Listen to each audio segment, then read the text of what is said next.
Welcome back to the Mortal Realms, everyone. We're talking about the Soulblight Gravelords today because we have information about their manifestations and also their faction terrain, which we see the mausoleum here is looking pretty dark and spooky with the death rattle skeletons, or I guess the barrow guard, that are around it. And so we're going to go through all the new information, and it's all very relevant because Soulblight Gravelords have their army set coming out soon. They've got a new spearhead and a new battletome and much more that is on the way. So first of all, this faction terrain is going to be a way for you to cast your manifestations across a wider area of the board. And so it has this passive, the Locus of Shyish, and each time a friendly Soulblight Gravelord's wizard casts a summon spell from the manifestations of the Gravelord, so specifically their new manifestation lore, then you can measure the distance, the range, and the visibility from this terrain feature instead. And so that can allow you to interact with your opponent more because you can cast it at a much greater range than you would be able to otherwise. So this is, on paper, a very strong effect if the manifestations are any good. So we'll take a look and see what those look like in a sec here. But first, there is some customization options here, and something that you should note is that these are also going to be the miniatures for the Soulblight Gravelords faction terrain, which will be, the rules will come out for free online at some point. And so you can build one of these or buy 2 boxes and have it for both or whatever. I mean, you could probably just prox it either way. They're basically the same thing. But it does say that you can build them in a bunch of different ways with a broken roof, no roof, intact roof. But it says that you will get 3 structures in each box. And so the way that and it even says these structures, like the way that it's worded to me is that you can actually build 3 of them. And I'm curious if this is going to be like other faction terrains, like the Wildwoods or the Gnawholes, where you can, have one to start and then keep on building them up. And what's cool about that is that by some point in the game, you've either built up, some extra zoning barrier thingies out. I guess they're not zoners, but they're like barriers to your opponent. But also, again, if these manifestations are good, you can really put them like literally anywhere you want. And that's not confirmed about how these actually work. It's just, if you're going to get 3 of them, then I imagine maybe you can place more than one, through the rules of the terrain. But I guess we'll find out. Or maybe they're saying you get 3.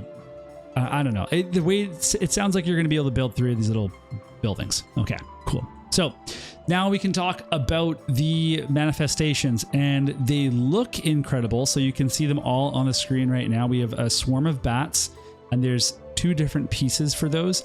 There's also a vampire skeleton coming out of a coffin, and in the middle, you have the hand of Nagash, and that one is the coolest one. It's got some skulls in the base and a bunch of cool black smoke. That one looks really, really epic, and it has a pretty epic effect that we can look at in just a sec here. So the Hand of Nagash, they say it uses its chill grasp to reduce their control to 1 and to stop them from using a move ability. So that sounds really good, right? So pick an enemy unit in combat with this manifestation. So it's going to have damage. It's going to have a move and health and all that stuff. And roll a dice on a 4+. The following effects apply until the start of your next turn. So while the target is within 3 inches of this manifestation, it has a maximum control score of 1 that cannot be modified. And while it is within 3 inches of this manifestation, the target cannot use move abilities. So straight up cannot use any move abilities that have that keyword, not half move or reduced move by D6 or something. No, just 0 moves. So this kind of sounds really insane. By the way, I think it said or it can reduce their control score to 1 or stop them from moving. I guess they were just saying those are the 2 effects. You don't have to pick between them. They both happen. There's just one major caveat here, and it's that it is on a 4-up. So a 50-50 chance for this to happen. And that, yes, it's very powerful, is just such a coin flip. This could absolutely have battle tactic denying implications, or nothing could happen. And so we need to see the profile of this to really determine, you know, if it's how good it is. Maybe it has really good attacks as well. So just being in combat is awesome anyway. And that's enough.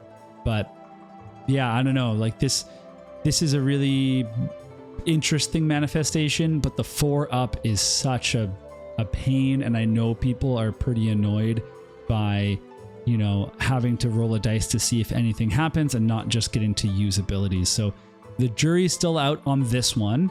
The next one is going to be, it's the corpse of an elder vampire. And so this allows the Soulblight Gravelords to pick one of the following effects. They have to be wholly within 12 inches of the manifestation. They have to be a hero, but they can heal D3. I feel like that should just be heal 3, but you know, okay, heal D3. And then they could add 1 to attacks characteristic of their melee weapons for the rest of the turn, and then banish the manifestation. So a really powerful second effect there.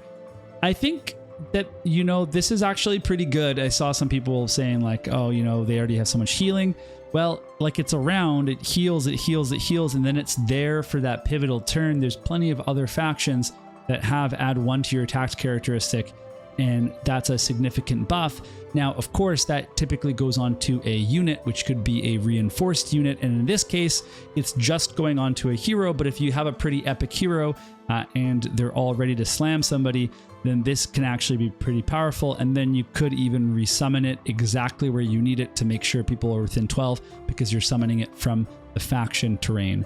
So we also have the bats, which are going to be 2 different models that can go around and attack people, and each time they attack people, they have crit heal 1 this manifestation. So depending on the health of these bats, then this could be pretty cool. If they have a lot of attacks and they can actually survive a counter punch or somebody attacking them first, that would be really interesting, because maybe they get a bunch of crits and that allows them to heal up even if they don't do damage. It'll be interesting if they have any other crit abilities on their war scroll, but we simply don't have enough information yet to know how good this is. Although they're bats, which means they should have fly, and that could mean that, you know, you could move these over some obstacles and get after some other, you know, better targets than your opponent's screens, if they have any.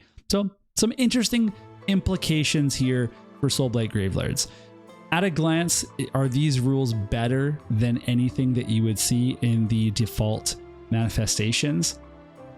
No, not at a glance. But again, we don't have the information. We don't know all the casting values. We don't know, you know, the war scrolls for some of these. But they're not bad. They're definitely not bad. And it's way cooler using your faction's manifestations than the generic ones. I just think the generic ones right now have so many applications. Again, like there's things like how big are the bases for these? Like if we actually go up to the top here, we can see the Hand of Nagash is going to have a pretty big base. And then the other 2, I think, are going to be a little bit smaller. Because like maybe the Hand of Nagash is something that you can like screen out an area with. And then if it's a unit that your opponent wants to like move or retreat with, then maybe you can get them to stop. I don't know. Like that would be pretty cool.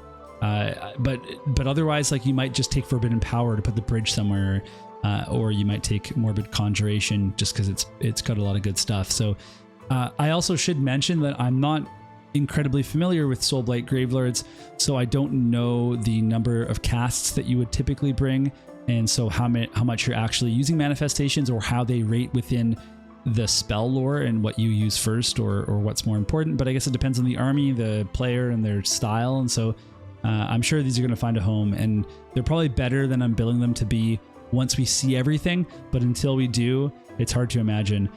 This Chill Grasp definitely seems the best. Like it definitely seems like the best if you get the 4-up, and then otherwise it's completely useless. So we'll see. Okay, that's going to be it for this video. We've talked about the manifestations. We talked about the faction terrain. I'm super pumped for this new army set. I'm not going to get it, should mention, but I'm just really excited to see it because it looks really cool, and I want to play a game against Soulblight Gravelords when they have these new models, because fighting a skeleton horde coming at me with a big zombie dragon. I guess it's technically not a zombie dragon, but is just like, I don't know. That's one of the things I wanted to do when I started playing Warhammer. And so I hope it happens soon. But let me know what you think about these new rules, these new models. They all look great. They all seem cool. So I hope you like them. And if you're a Soulblight fan, then you can let me know what you think, since you know the army better than I do.